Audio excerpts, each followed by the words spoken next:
This is the St. Charles History Chronicle, episode 2309. Hall of Fame hammer dulcimer player and St. Charles resident Bill Robinson joins Steve and Eric at the microphones. Brought to you by the St. Charles History Museum in St. Charles, Illinois. Welcome everyone, this is St. Charles History Chronicles. My name is Steve Gibson. I'm president of the board here at the museum and your host for this podcast. Joining me today is Eric Kruba, our collections manager. Good morning, Eric. Good morning, everyone. And also in the room with me is a very large wooden instrument, and a person here is going to take some time to talk to us a little bit about playing that instrument. His name is Bill Robinson, and Bill's got a history with the museum. We're going to talk a little bit about that and his background with the dulcimer and things like that. Good morning, Bill. Good morning. Good morning, everyone. Yeah. And we're happy to have you here. We are getting ready right now for an exhibit next year. We're going to do all about music in St. Charles. We're getting some great feedback from people up and down the musical spectrum. It's amazing. Yeah. I think we've had trumpet players and composers and 30 people that have signed on so far to be interviewed or whatever, and we like to kick it off here with Bill, and one of the Fox Valley in the Hall of Fame here, and a legendary dulcimer player in the folk scene as well, and folk and bluegrass scene. Fantastic. So, Bill, tell us a little bit about your background, a little bit of your history playing the dulcimer, and how we got to where we're sitting at the table today. Okay. Actually, I was born in West Central Illinois, a little town called Industry, and my dad played the dulcimer. My grandmother taught him to play, and she used to play the dulcimer in a little country church. My grandfather was a minister. Anyway, it's been handed down through the family. And my dad, there was 5 boys in the family, and they all played musical instruments. And then each of their families had 5 kids, and they all played music. Oh, no kidding. You could have an whole orchestra there. And I'm the youngest of 5, so all my siblings, they played different instruments. But I was very fortunate because when I was 3 years old, they stuck a ukulele in my hands and I could play rhythm, you know.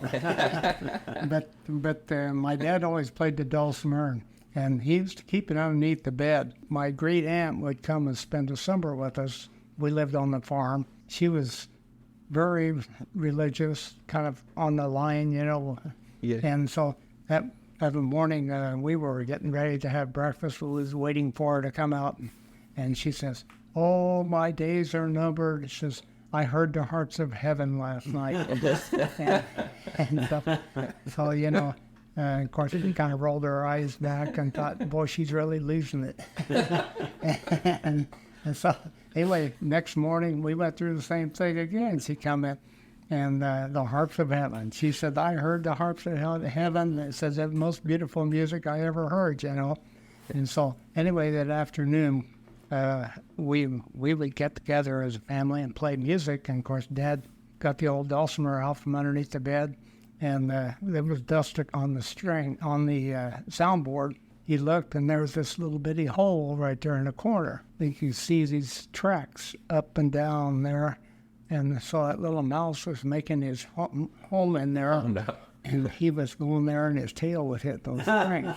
So that's the harps of heaven. That is absolutely courtesy of Mickey Mouse. Oh, that's insane. Oh, I guess. But anyway, my whole family, like I said, we've all played music for years in West Central Illinois, and we didn't travel very far, but it was, you'd call up your neighbors, and they might move the furniture out the side, and we go in there and play first at dance. You know, it was just a family affair.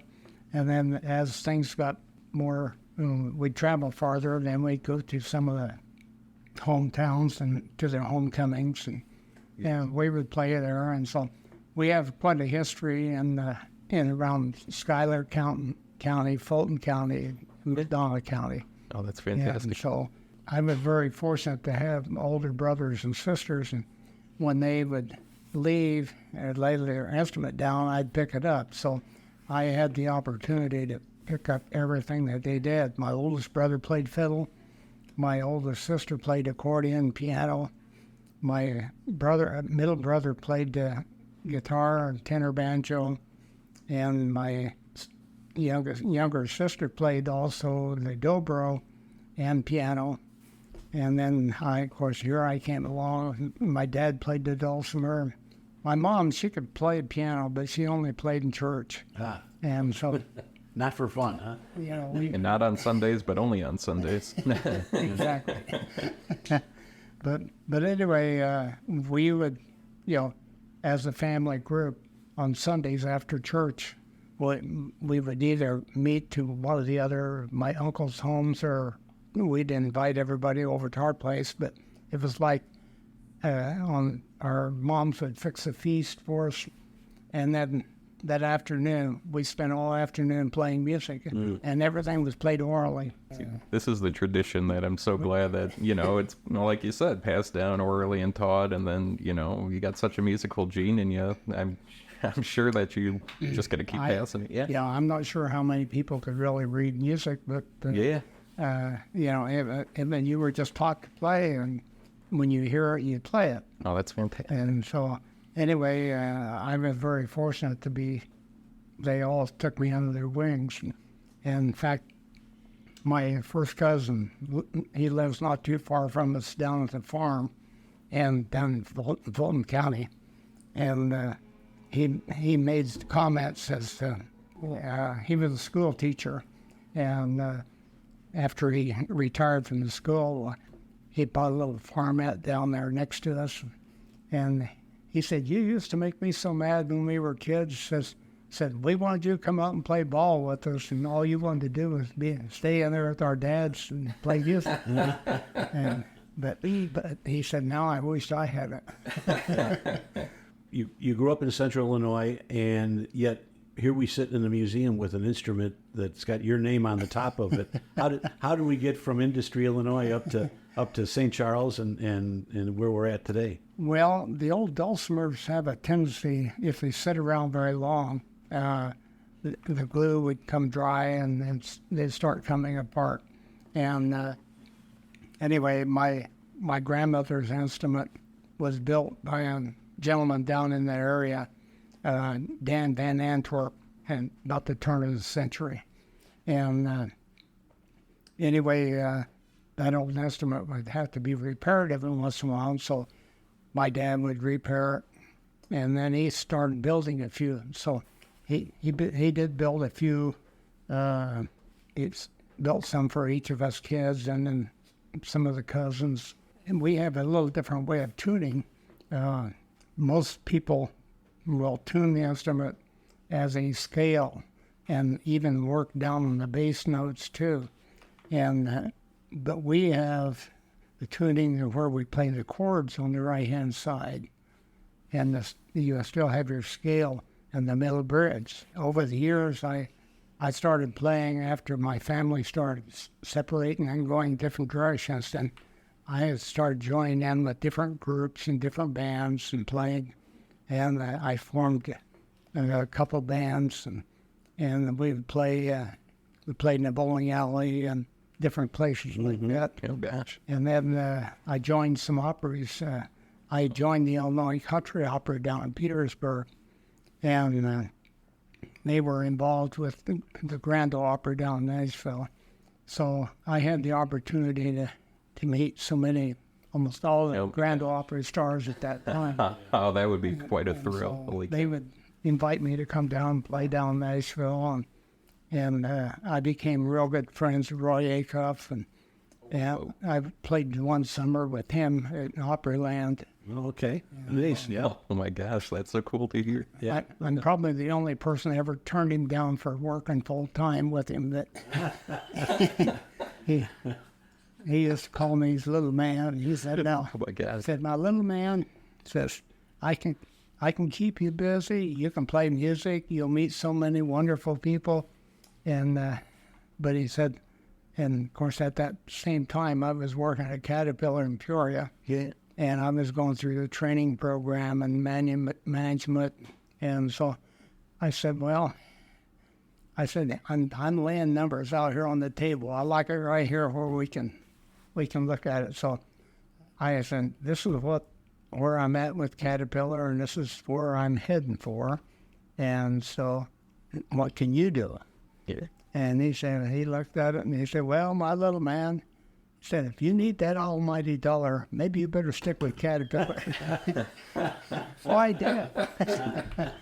but, Oh, man. but every weekend I played music someplace. Wow. Yeah. And I'd have, in fact, by my association with the Grand OIe Opry people, they'd come through, and if they needed someone to play an instrument, I didn't care what I played. So a lot of times I just sit in and play with it. So that's a radio show too, Grand OIe Opry, which means that you're not only playing for the audience there at the Opry, but you're playing for a wider audience that got you even more work, probably, or at least offers of work. So what year are we talking about here? What years are we talking? This was like early 70s. Okay. Well, that's a sweet spot for you. I would say so. Yeah, fantastic. Yeah, I really felt like I was fortunate to meet all those the old Grand OIe Opry stars. The music today down there is not the same. No, no. Yeah, I lived in Tennessee for a couple of years, moved back here for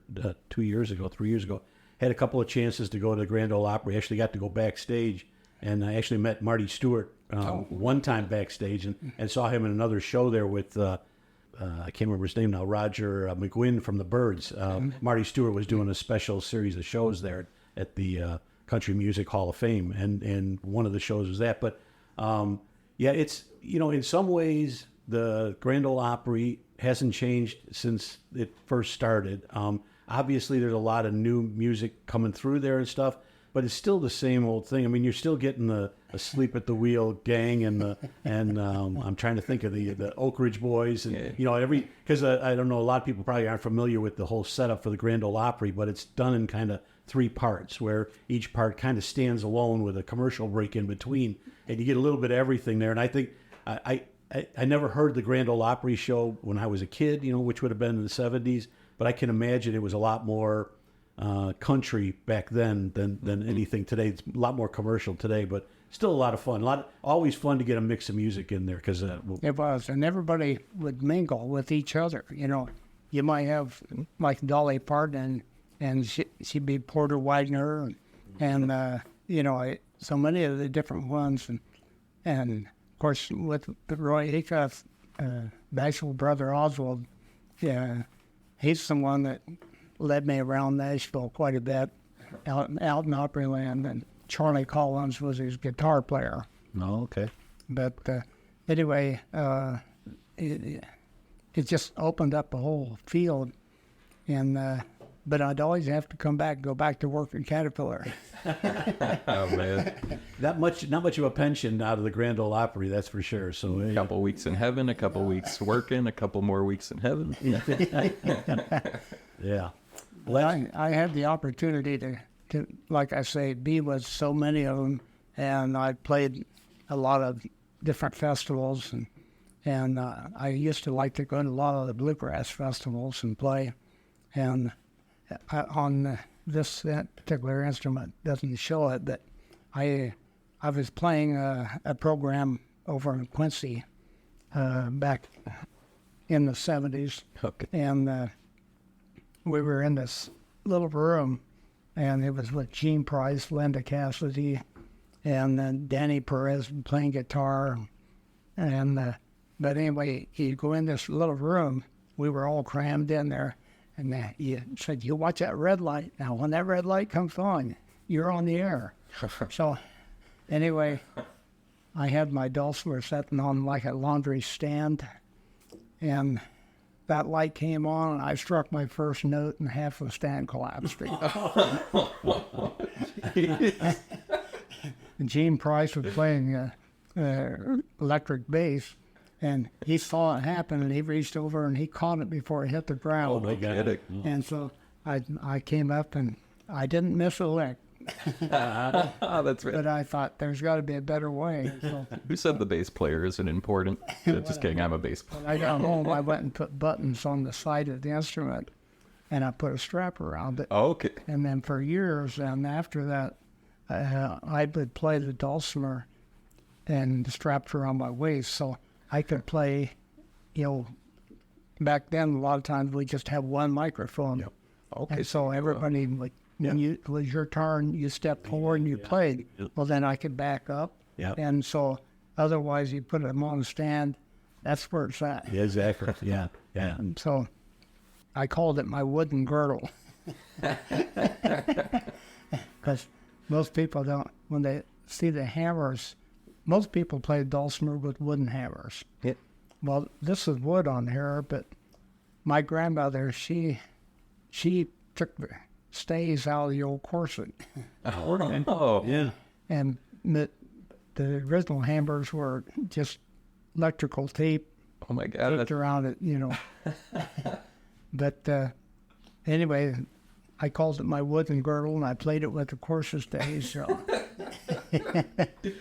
You're just missing the top and the dress and everything. No, I get it. No. Now, wait, were they whale bones or were they? Oh my God. But anyway, I have been places where, in fact, one time I forgot, I left my hammers at home. I got there and I had the instrument there, but I didn't have any hammers. Oh God. And so I went in the kitchen and I got spoons and put them in my hands, and that's what I played with. Did it work well? It worked. Oh, that's beautiful. I didn't say well. Yeah. It worked. Oh my gosh. So your dad repaired dulcimers, and it sounds like you're creative from the start, figuring out how to get your dulcimer girdle or your working for you and not lose control of it anymore in those hot rock and roll sessions. But and then how do we get to this instrument? Well, of course, my dad built some of the instruments, but then he had a stroke and lost control of his left side. So I thought, well, I better get serious about this instrument, And of course, at that time, I was playing all kinds of stringed instruments. So anyhow, I inherited my grandmother's old instrument, and sure enough, I had to take it all apart, and repair it. So I decided, well, shoot, if I can take it apart and repair it, why can't I just build it? So I took enough wood and materials and stuff to build 5 instruments, and then I was at the music store down in East Peoria, and a friend of mine, he said, "How about doing some teaching?" Yeah. And I said, "Well, the only ones I taught was our family, and at that time I taught my daughter to play, and so anyhow, I got started teaching down there, and I ended up teaching banjo, fiddle, mandolin, guitar, and the dulcimer. But trouble is, most people didn't have any dulcimers; they didn't know where they were at. Okay. So by building the 5, I was able to produce some to get some people started. Oh, that's fantastic. Oh my gosh. So anyway, of course, I was working with Caterpillar, so I was in the process of moving some product line from East Peoria up to Aurora, and that's how I ended up being up here. Oh my. And when I got up here, well then, there was people that I guess they went to Old Town School Music. And my name was on the roster about the dulcimer, and so a gentleman by the name of Dick Waterbury contacted me and wanted to know about taking lessons. And I said, well, I don't know. I says, why don't you come out and I'll play it and you see if that's what you want. So he came out and he said, yeah, well, but it was quite an experience for me because he was left-handed. Oh. When I played the note with my right hand. Oh gosh. But it was great because I also now I had to learn how to play left-handed roll right. So you're a switch player there with the dulcimer. Yeah. Anyway, I got involved with the Illinois Arts Council, and I told them that because people was at that time I was getting all kinds of students around the area. I had them coming in from Indiana, Wisconsin, Michigan, to come here for lessons. I had them all fooled. Oh wow. But I had quite a time. I was teaching Monday, 3 days, Monday, Tuesdays, and Wednesdays, and I'd start in like 4 hours at a time, and so it became like a second job. Yeah. Holy cow. But the arts, I took applied for the Arts Council to do the Master Apprentice program, and then they told me I need to be teaching my heritage, and so people would come with dulcimers, but they were tuned different, and so I would show the people how the way I tuned to here, and yeah, they tuned. They didn't know any different. So you got the whole set of tuning kind of down in the entire community there. That's kind of impressive. Did, and so anyway, we call it the Robinson tuning. Oh, yes. And I know it was tuned that way because on my grandmother's old estimate, the notes were inscribed right in the. Yeah. So that's great. Well, I tell you what, Mike, is there any chance we get you to play something for us? Sure.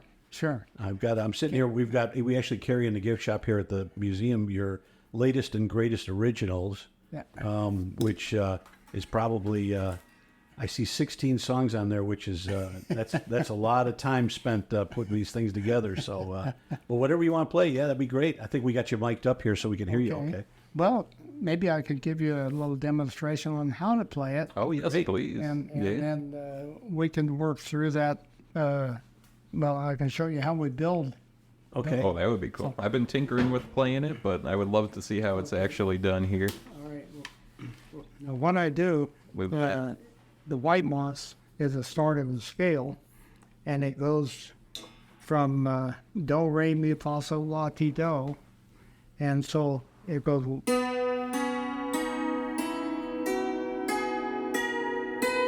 So I go up 4 notes on the right and 4 notes up on the left-hand side of the bridge, and we just start out with one hand, and that's the way I was taught. My dad had a stroke, so he only had his right hand working. So. But anyway, so what I do is I want to teach you the chords, and the 1, 3, 5, any gives you your chord, or do, mi, so, do, same thing. And so what I would do, I'd take a simple tune, and I'd start that scale.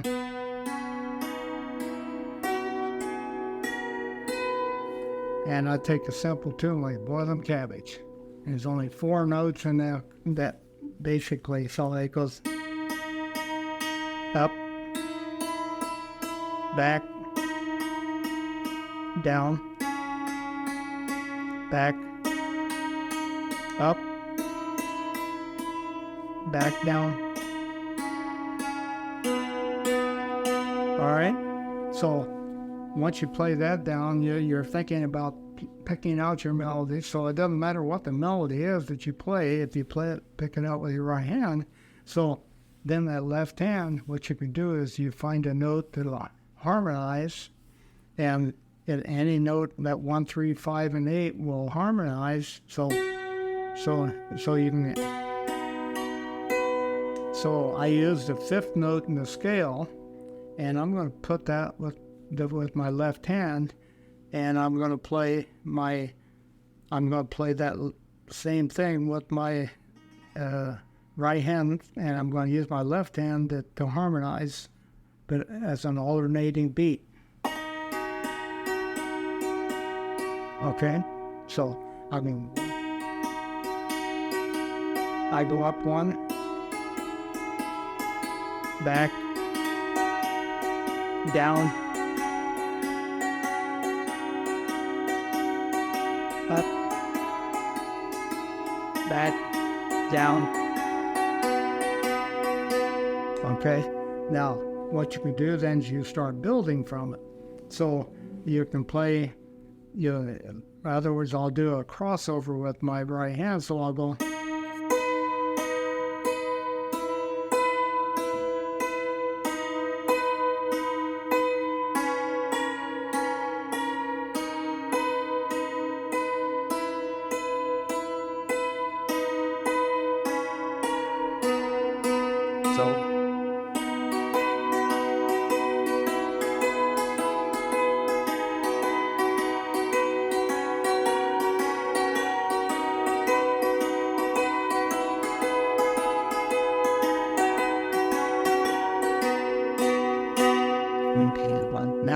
if you can do a right-handed crossover, I can do a left-handed crossover. So I'm going to go like that. So.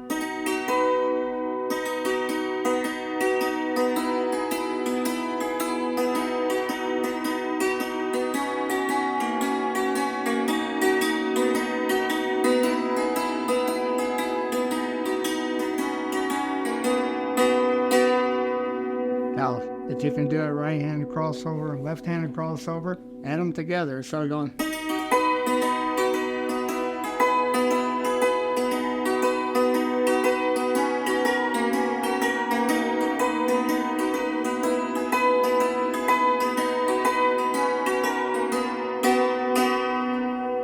Now, if you think about your chord then, so 1, 3, 5, 8. So now we can add them.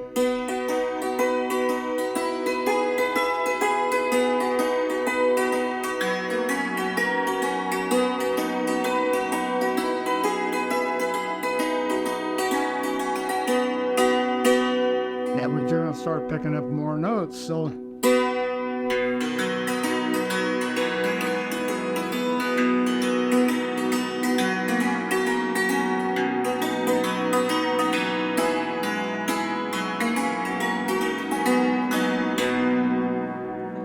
So you can, it's just something that you just keep building from it, and don't be afraid to experiment. Pick up extra notes. So, and of course, then your speed's going to come too. So, you start playing. It sounds much different when you're playing slow and when you're playing fast. So.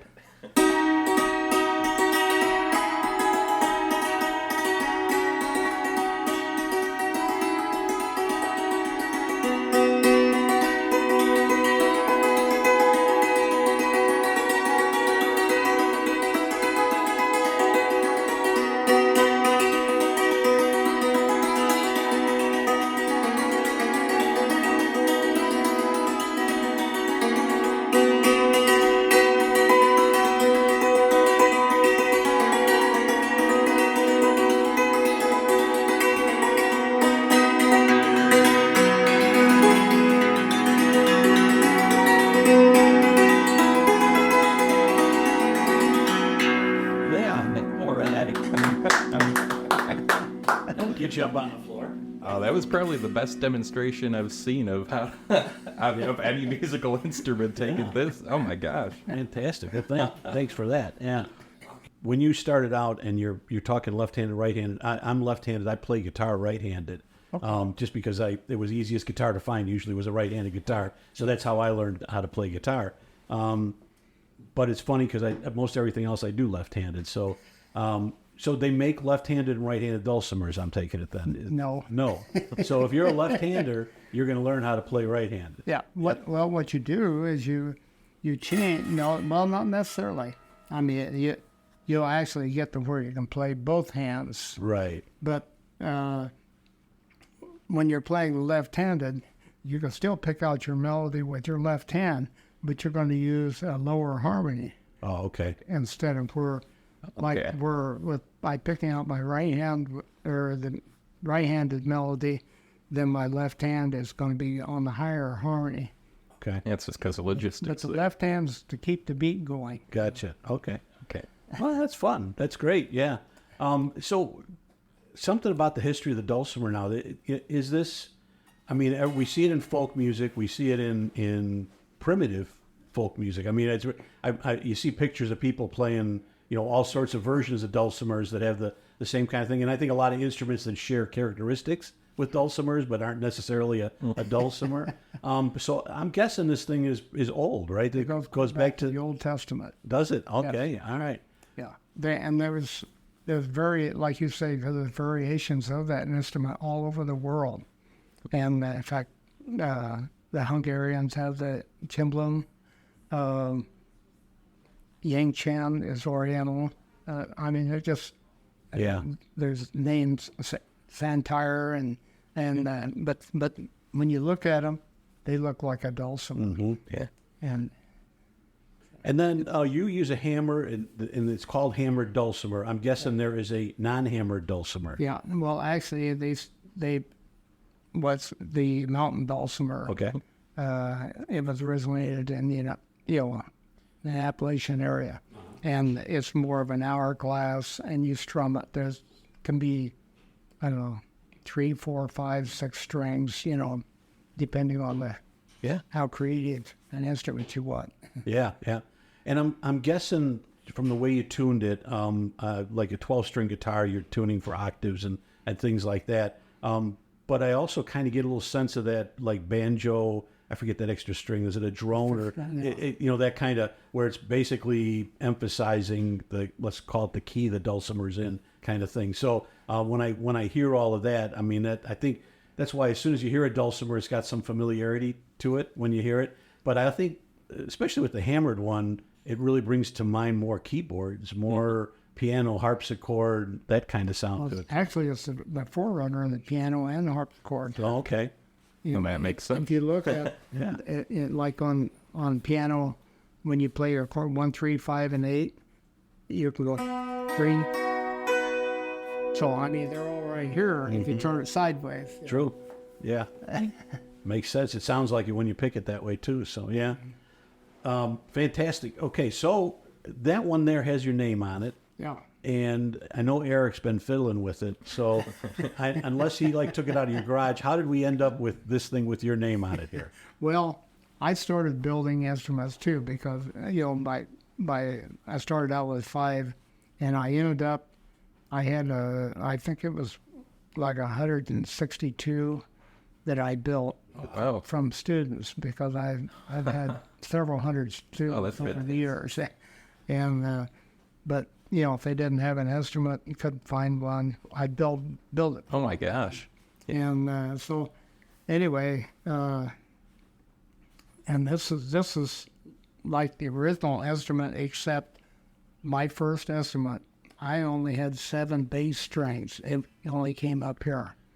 There's 47 strings on it.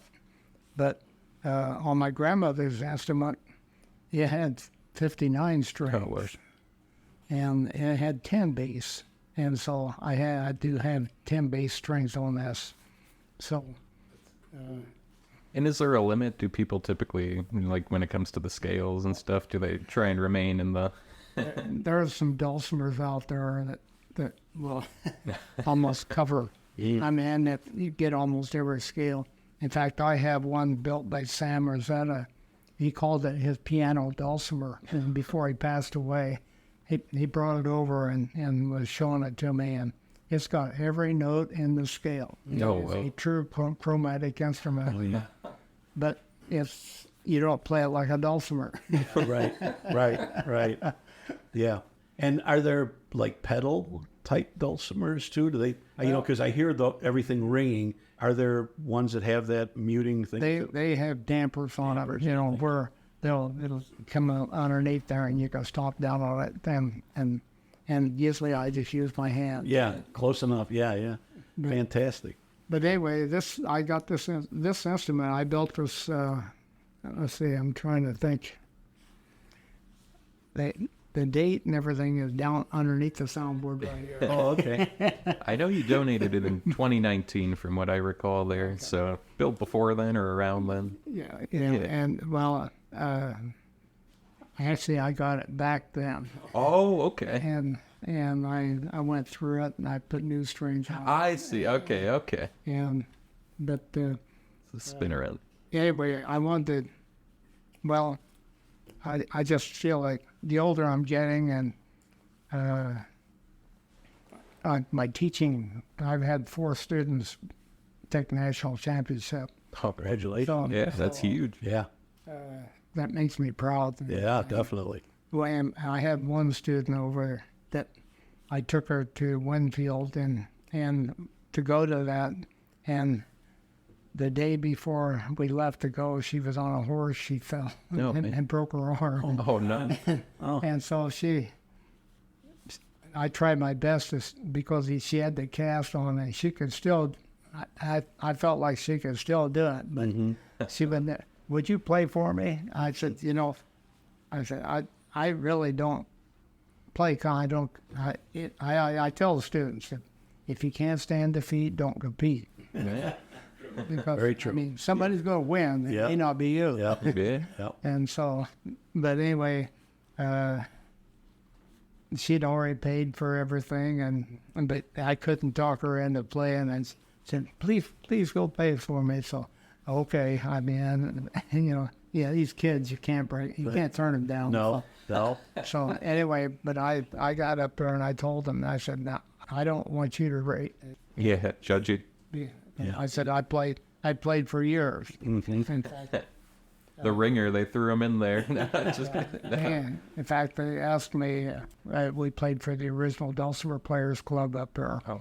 And this was our 60th anniversary. And they asked me how long I'd been playing Dulcimer. I said, I just turned 79, and I says, actually, I started playing probably when I was about 6 or 7 years old, but I wasn't playing professionally or anything like that.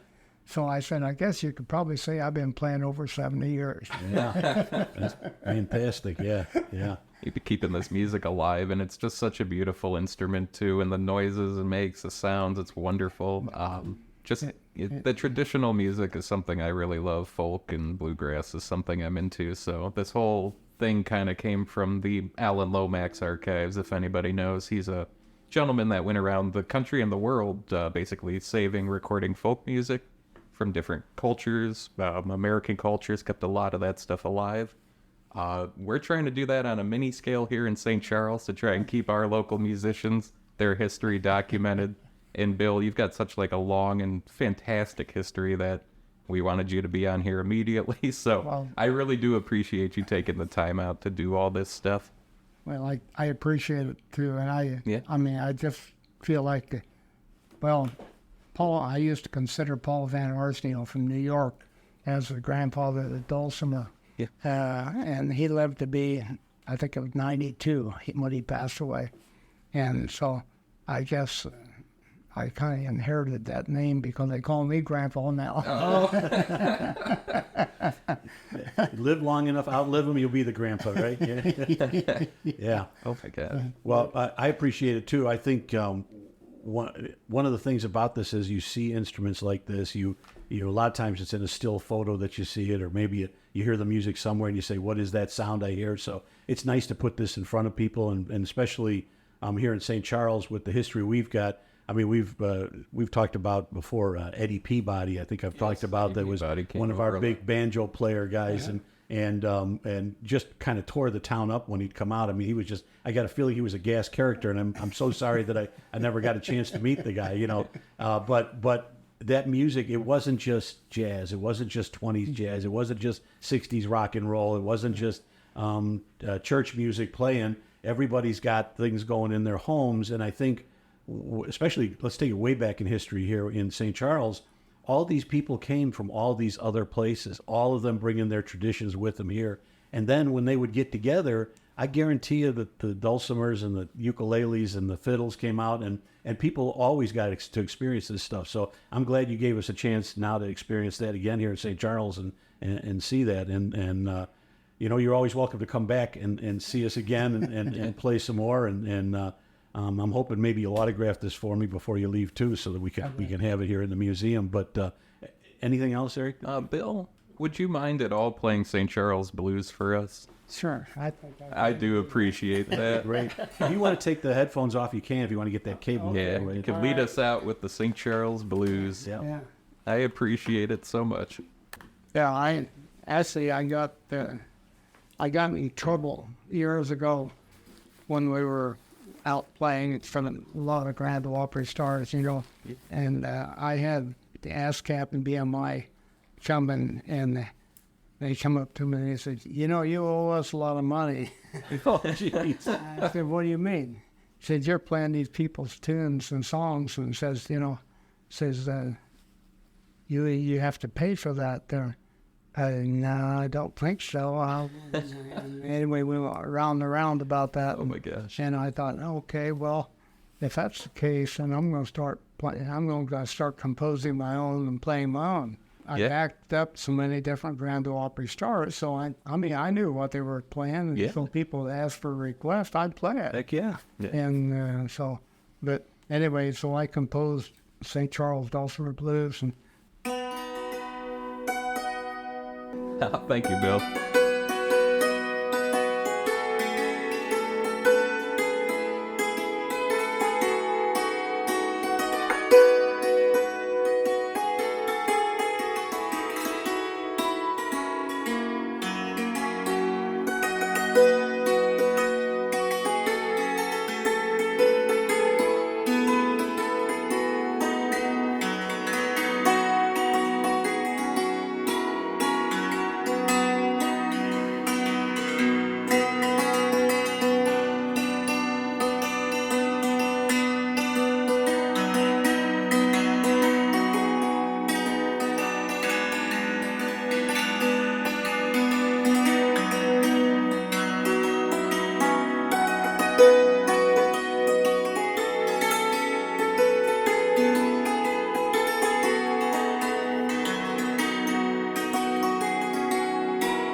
Yeah. Bill, that's fantastic. Oh my gosh, thank you. Very good. And this actual instrument is going to be part of our exhibition, believe it or not. We're going to have it as one of our featured pieces. So everything you heard here, you could come on and see, actually. Well, thank you very much, Bill, for joining us today. Thank We you. appreciate Thanks. it. Yeah. Yes. Thanks for so much for inviting me, and Oh, yeah. I'm glad I could be a part of it. Oh, absolutely. Great. Yeah, thank you, Bill. We appreciate it. A couple more things before we take off here. I didn't mention it last time we were meeting, so I want to make sure we mention it this time. Our Hotel Baker event is coming up, Vintage Vibe, we're calling it. A great night at the Hotel Baker. In partnership with the Hotel Baker, we're going to be having a light dinner. We're going to have some 1930s style live music, cash bar, and probably the thing that's most exciting people, we're going to get some tours of the hotel, both the old areas and the renovations that they've been working on at the Hotel Baker. Those tickets are going fast. They're limited. If you're interested, go to our website, go to Facebook. There are links all over the place to buy tickets. stcmuseum.org/V as in Victor, V as in Victor, HB. Okay, if you're interested in that. Otherwise, stop by there or call the museum and we'll give you more help with that. Should be a great event, great night out, and raise some money there for the museum. So we really appreciate that. Eric, anything else going on I'm forgetting about? Nothing yet. We still got the 1933 World's Fair exhibit going on. That's going on through pretty much the end of the year. We've got a couple of new people here on staff, Melanie Henriksen and Alex Cullum. Melanie is our receptionist, and Alex is the new executive director here. I'd like everybody in the whole town, all 33,000 of you, that come in and meet both of them. Not at once now. Yeah, and many of you haven't met Eric either, so while you're at it, come in and meet Eric and tell him how cool his voice sounds on the podcast, okay? Otherwise, that's about going to do it for us today, right? Yeah, absolutely. Thank you, Steve. And thank you, Bill, again for coming in. I mean, your expertise in this is just beyond, there is no other. So, thank you. All right, thank you very much. Yeah. Thanks, Bill. Thanks, everybody. We'll talk to you soon. Thank you for listening to the St. Charles History Chronicle podcast. You can purchase Bill Robinson's CD in our gift shop or online. Join Bill Robinson and friends at the Fox Valley Folklore Society's 2023 Festival in Geneva on September 3rd and 4th. Go to their website at fvfs.org for more information. This content is copyright 2023, St. Charles History Museum, all rights reserved. Additional information on this episode and other podcast episodes is available at stcmuseum.org/podcast.